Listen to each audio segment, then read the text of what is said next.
learning Quran together. بسم اللہ الحمدللہ والصلاۃ والسلام علی رسول اللہ. سورہ بنی اسرائیل آیت 81. وَقُلْ جَاءَ الْحَقُّ، اور آپ کہہ دیں حق آ گیا، وَزَهَقَ الْبَاطِلُ، اور باطل مٹ گیا، إِنَّ الْبَاطِلَ كَانَ زَهُوقًا، یقیناً باطل مٹنے ہی والا تھا. حق وہ ہے جس کو اللہ تعالیٰ نے اپنے رسول محمد صلی اللہ علیہ وآلہ وسلم کی طرف نازل فرمایا اور آپ کو حکم دیا کہ وہ اپنے قول سے اس کا اعلان کر دیں کہ حق آ گیا ہے، اس کے مقابلے میں کوئی چیز کھڑی نہیں رہ سکتی اور باطل چلا گیا. حضرت عبداللہ بن مسعود رضی اللہ تعالیٰ عنہ نے بیان کیا کہ نبی صلی اللہ علیہ وآلہ وسلم جب مکہ میں فتح کے بعد داخل ہوئے تو کعبہ کے چاروں طرف 360 بت تھے. نبی صلی اللہ علیہ وآلہ وسلم اپنے ہاتھ کی لکڑی سے ہر ایک کو ٹکراتے جاتے اور پڑھتے جاتے، وَقُلْ جَاءَ الْحَقُّ وَزَهَقَ الْبَاطِلُ إِنَّ الْبَاطِلَ كَانَ زَهُوقًا. صحیح بخاری 4720. یقیناً باطل مٹنے ہی والا تھا، یعنی یہ باطل کا وصف ہے، مگر کبھی کبھی یہ بھی ہوتا ہے کہ اگر باطل کے مقابلے میں حق موجود نہ ہو تو باطل عروج پا جاتا ہے، لیکن جب حق آ جاتا ہے تو باطل مر جاتا ہے اور اس میں کوئی حرکت باقی نہیں رہتی. اسی لیے باطل صرف انہی زمانوں اور انہی علاقوں میں رواج پاتا ہے جو اللہ تعالیٰ کی آیات اور اس کی نشانیوں کے علم سے خالی ہوتے ہیں. وَنُنَزِّلُ مِنَ الْقُرْآنِ، اور ہم قرآن میں سے نازل کرتے ہیں، مَا هُوَ شِفَاءٌ وَرَحْمَةٌ لِّلْمُؤْمِنِينَ، جو مومنوں کے لیے شفا اور رحمت ہے. قرآن پاک شفا اور رحمت ہے، اور یہ شفا اور رحمت ہر کسی کے لیے نہیں ہے بلکہ صرف اہل ایمان کے لیے ہے جو اس کی آیات کی تصدیق کر کے اس پر عمل کرتے ہیں. رہے ظالم جو اس کی تصدیق نہیں کرتے یا اس پر عمل نہیں کرتے تو اس کی آیات ان کے خسارے میں ہی اضافہ کرتی ہیں، کیونکہ ان پر حجت قائم ہو جاتی ہے. قرآن پاک روحانی بیماریوں کی شفا ہے. انسان کو جو وسوسے اور بے چینیاں لاحق ہو جاتی ہیں، قرآن اس کے لیے شفا ہے. قرآن انسانوں کو بے فائدہ کاموں میں اپنی عقل اور جسم کو ضائع کرنے سے روکتا ہے اور مفید کاموں میں اپنی قوتیں لگانے کی ترغیب دیتا ہے. جو لوگ قرآن کی سچائی کو قبول کر لیتے ہیں، خود کو اس کے مطابق ڈھال لیتے ہیں، تو تب قرآن ان کے لیے رحمت بن جاتا ہے. وَلَا يَزِيدُ الظَّالِمِينَ، اور نہیں وہ زیادہ کرتا ظالموں کو، إِلَّا خسارہ، مگر خسارے میں. یعنی قرآن ظالموں کے لیے خسارے اور ہلاکت کے سوا کسی چیز میں اضافہ نہیں کرتا. اللہ تعالیٰ نے فرمایا سورہ فصلت آیت 44 میں، اور اگر ہم اس کو اجمی قرآن بناتے تو وہ کہتے کہ کیوں نہ اس کی آیات کو کھول کر بیان کیا گیا. کیا اجمی کلام اور عربی رسول؟ آپ کہہ دیں کہ جو لوگ ایمان لاتے ہیں یہ ان کے لیے ہدایت اور شفا ہے، اور جو لوگ ایمان نہیں لاتے یہ ان کے کانوں میں بوجھ ہے اور وہ ان کے حق میں اندھا پن ہے. یہی لوگ ہیں جنہیں دور کی جگہ سے آواز دی جاتی ہے. وَإِذَا أَنْعَمْنَا عَلَى الْإِنسَانِ، اور جب ہم انسان پر انعام کرتے ہیں، أَعْرَضَ، تو وہ منہ موڑتا ہے، وَنَأَىٰ بِجَانِبِهِ، اور اپنا پہلو بچاتا ہے. یعنی وہ لوگ جن کے لیے قرآن خسارہ بنتا ہے ان کی صفات میں سے ہے یہ کہ وہ اعراض کرتے ہیں، یعنی اللہ تعالیٰ کی آیات میں تدبر سے اعراض کرتے ہیں اور اللہ تعالیٰ کی نعمتوں کی ناشکری کرتے ہیں. اللہ تعالیٰ نے فرمایا فَلَمَّا كَشَفْنَا عَنْهُ ضُرَّهُ مَرَّ كَأَن لَّمْ يَدْعُنَا إِلَىٰ ضُرٍّ مَسَّهُ، پھر جب ہم اس کی وہ تکلیف اس سے دور کر دیتے ہیں تو وہ چل دیتا ہے گویا کہ اس نے ہمیں اس تکلیف میں پکارا ہی نہ تھا جو اسے پہنچی ہو. سورہ یونس آیت 12. وَإِذَا مَسَّهُ الشَّرُّ، اور جب اس کو کوئی مصیبت پہنچتی ہے، کانا یئوسا، تو وہ بہت نا امید ہو جاتا ہے. یعنی جب اسے کوئی بیماری کوئی تکلیف پہنچتی ہے تو بھلائی سے مایوس ہو جاتا ہے، اپنے رب سے امید کو کاٹ لیتا ہے، سمجھتا ہے کہ جس حال میں ہے وہ اسی حال میں رہے گا. انسان کا اگر اللہ تعالیٰ سے تعلق مضبوط ہو تو اسے امید ہوتی ہے کہ اللہ تعالیٰ مشکلات کو دور کر دے گا. ایسا شخص اللہ تعالیٰ کی رحمت سے مایوس نہیں ہوتا، اسے اللہ کے فضل کی امید لگ جاتی ہے اور وہ خوش اور مطمئن رہتا ہے، شکر گزار رہتا ہے. اس طرح مایوسی دور ہو جاتی ہے.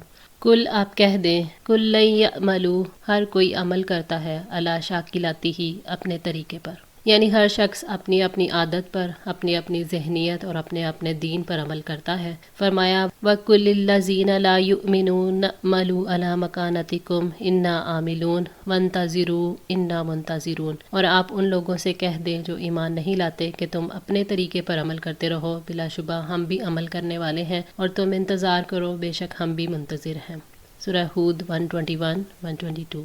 اگر تو وہ نیک بندوں میں سے ہیں تو ان کا طریقہ صرف یہ ہے کہ ان کا عمل اپنے رب کی رضا کی خاطر ہوتا ہے، اور اگر وہ ان لوگوں میں سے ہوں جن کو اللہ تعالیٰ ان کے حال پر چھوڑ کر ان سے الگ ہو گیا ہو، تو ان کے لیے صرف وہی عمل مناسب ہوتا ہے جو اس نے مخلوق کو خوش کرنے کے لیے کیا ہو۔ فَرَبُّكُمْ أَعْلَمُ، سو تمہارا رب ہی زیادہ جانتا ہے، بِمَنْ هُوَ أَهْدَىٰ سَبِيلًا، کہ کون سیدھے راستے کی زیادہ ہدایت پانے والا ہے۔ اللہ تعالیٰ نے فرمایا ہے کہ رب بہتر جانتا ہے کون سیدھے راستے پر ہے۔ انسان جب یہ سوچتا ہے کہ اللہ تعالیٰ کا علم صحیح ہے، اس لیے جو طرز عمل اس کے مطابق ہے وہ صحیح ہے اور جو اس کے مطابق نہیں وہ غلط ہے، تو انسان حقیقت کو اس کے اصل رنگ میں دیکھ لیتا ہے۔ اللہ خوب جانتا ہے کہ کون ہے جو ہدایت قبول کرنے کی صلاحیت رکھتا ہے، تو بس اسے وہ ہدایت سے نواز دیتا ہے، اور وہ جانتا ہے کہ کون ہے جو صلاحیت نہیں رکھتا، تو اسے وہ اپنے حال پر چھوڑ کر ہدایت سے محروم کر دیتا ہے۔ وَيَسْأَلُونَكَ عَنِ الرُّوحِ، وہ آپ سے روح کے بارے میں پوچھتے ہیں۔ قُلِ الرُّوحُ مِنْ أَمْرِ رَبِّي، آپ کہہ دے روح میرے رب کے حکم سے ہے۔ حضرت عبداللہ بن مسعود رضی اللہ تعالیٰ عنہ نے بیان کیا کہ میں نبی صلی اللہ علیہ وآلہ وسلم کے ساتھ ایک کھیت میں حاضر تھا۔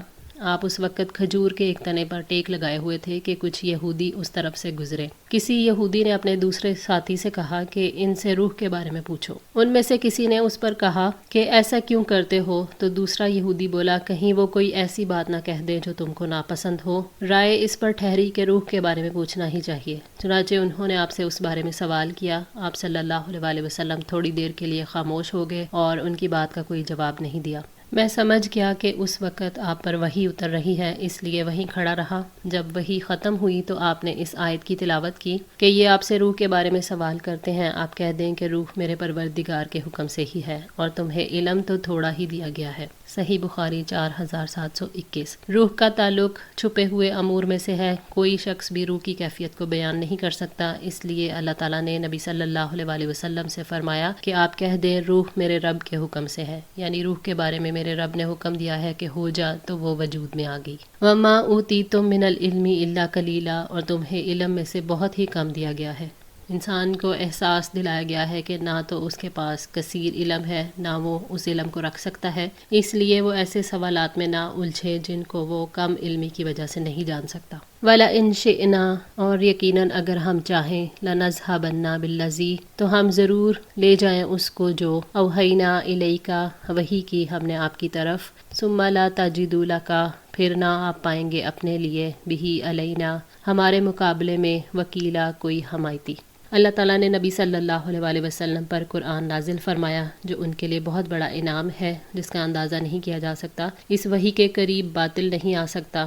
حضرت ابن مسعود رضی اللہ تعالیٰ عنہ فرماتے ہیں، آخری زمانے میں شام کی طرف سے ایک سرخ ہوا چلے گی جس سے قرآن میں اور دلوں میں قرآن کی ایک آیت بھی باقی نہیں رہے گی، اور دلوں سے قرآن کو اٹھا لیا جائے گا۔ پھر آپ نے یہ آیت پڑھ کر سنائی کہ ہم وہی سلب کرنے پر بھی قادر ہیں۔ ابن کثیر۔ ثم لا تجدوا لک بہ علینا وکیلا، پھر آپ اس پر ہمارے مقابلے میں کوئی حمایتی نہیں پائیں گے، یعنی جس ہستی نے آپ پر قرآن نازل کیا ہے اگر وہ اسے واپس لے لے تو آپ کوئی ہستی نہیں پائیں گے جو اسے واپس لا کر دے، اور آپ کو کوئی وکیل ایسا نہیں ملے گا جو اللہ تعالیٰ کے فضل یعنی قرآن کو واپس لا سکے۔ اللہ تعالیٰ نے واضح کیا ہے کہ اگر ہم چاہیں تو وحی کے ذریعے جو کچھ عطا کیا ہے سب کچھ چھین لیں، اگر ہم تم سے یہ علم چھین لیں تو تم ہمارے مقابلے میں کوئی حمایتی نہیں پاؤ گے۔ الا رحمتا من ربک، مگر یہ صرف آپ کے رب کی طرف سے رحمت ہے۔ ان فضلہ کان علیک کبیرا، یقیناً آپ پر اس کا فضل ہمیشہ سے بہت بڑا ہے۔ قرآن پاک کا نزول اور اس کی حفاظت اگرچہ پوری انسانیت پر اللہ تعالیٰ کا احسان ہے، لیکن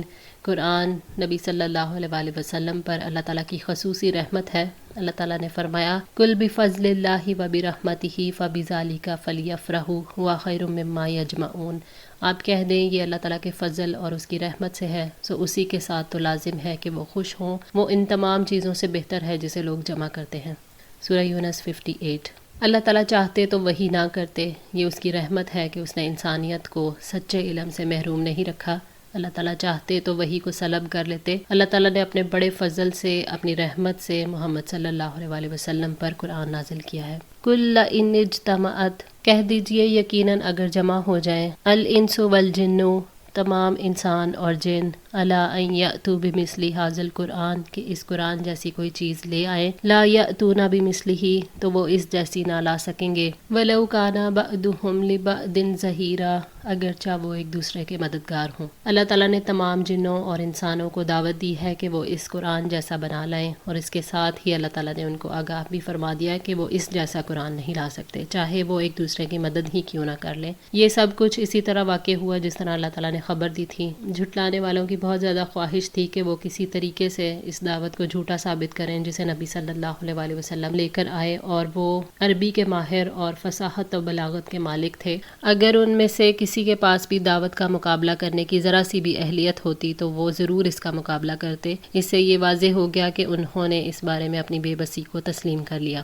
اللہ تعالیٰ نے فرمایا سورہ یونس آیت 15 میں وَإِذَا تُتْلَى عَلَيْهِمْ آيَاتُنَا بَيِّنَاتٍ قَالَ الَّذِينَ لَا يَرْجُونَ لِقَاءَنَا نَأْتِ بِقُرْآنٍ غَيْرِ هَذَا أَوْ بَدِّلْهُ قُلْ مَا يَكُونُ لِي أَنْ أُبَدِّلَهُ مِنْ تِلْقَاءِ نَفْسِي إِنْ أَتَّبِعُ إِلَّا مَا يُوحَى إِلَيَّ إِنِّي أَخَافُ إِنْ عَصَيْتُ رَبِّي عَذَابَ يَوْمٍ عَظِيمٍ۔ اور جب ان پر ہماری واضح آیات پڑھی جاتی ہیں تو جو لوگ ہماری ملاقات کی امید نہیں رکھتے وہ کہتے ہیں کہ اس کے علاوہ کوئی اور قرآن لاؤ یا اس کو بدل دو۔ آپ کہہ دیں میرے لیے یہ ممکن نہیں ہے کہ میں اپنی جانب سے اسے بدل دوں، میں اس کی پیروی کرتا ہوں جو مجھ پر وحی کی جاتی ہے، بلا شبہ اگر میں اپنے رب کی نافرمانی کروں تو میں ایک بہت بڑے دن کے عذاب سے ڈرتا ہوں۔ قرآن کی فضیلت کا ذکر ہے کہ اگر کائنات کے تمام انسان اور جن قرآن جیسی عظیم کتاب لانے پر اتفاق کر لیں تو یہ کتاب نہیں لا سکیں گے، چاہے وہ ایک دوسرے کے مددگار ہی کیوں نہ ہوں، کیونکہ یہ ساری مخلوقات کی طاقت سے باہر ہے۔ خالق کا کام مخلوق کے کلام سے مشابہ نہیں ہو سکتا۔ وَلَقَدْ صَرَّفْنَا لِلنَّاسِ اور البتہ پھیر پھیر کر لاتے ہیں ہم لوگوں کے لیے فی ھذا القرآن اس قرآن میں من کل مثل ہر طرح کی مثال فَأَبَى أَكْثَرُ النَّاسِ پس انکار کیا اکثر لوگوں نے الا کفورا سوائے کفر کرنے کے، یعنی ہم نے اس قرآن میں مختلف طرح کی مثالیں بیان کی ہیں، ان کے مضامین کو بار بار دہرایا ہے تاکہ وہ نصیحت حاصل کریں اور تقوی اختیار کریں، مگر کم لوگ ہی نصیحت حاصل کرتے ہیں۔ اکثر لوگ اللہ تعالیٰ کی اس سب سے بڑی نعمت کی ناقدری کرتے ہیں، یعنی وہ معجزات اور آیات کا مطالبہ کرتے ہیں۔ اکثر لوگ حق نہیں مانتے، سیدھی بات کو ٹھکرا دیتے ہیں، اپنے آپ کو حق پر سمجھتے ہوئے باطل پر جمے رہتے ہیں۔ وَقَالُوا اور انہوں نے کہا لَن نُؤْمِنَ لَكَ ہم ہرگز آپ پر ایمان نہیں لائیں گے حتیٰ تفجرا یہاں تک کہ تم جاری کر دو لنا من الارض ہمارے لیے زمین سے ینبوعا ایک چشمہ۔ مشرکین مکہ کے بارے میں بات ہے کہ انہوں نے ایمان لانے کے لیے معجزات کو طلب کیا اور کہا کہ اس وقت تک ایمان نہیں لائیں گے کہ جب تک آپ زمین کو پھاڑ کر اس میں سے چشمے نہ جاری کر دیں۔ آج کے لیے اتنا ہی۔ دعا ہے اللہ تعالیٰ ہماری اس کوشش کو قبول فرمائے، ہماری غلطیوں کوتاہیوں کو معاف فرما کر ہماری اصلاح فرمائے۔ جزاکم اللہ خیر، والسلام علیکم ورحمۃ اللہ وبرکاتہ۔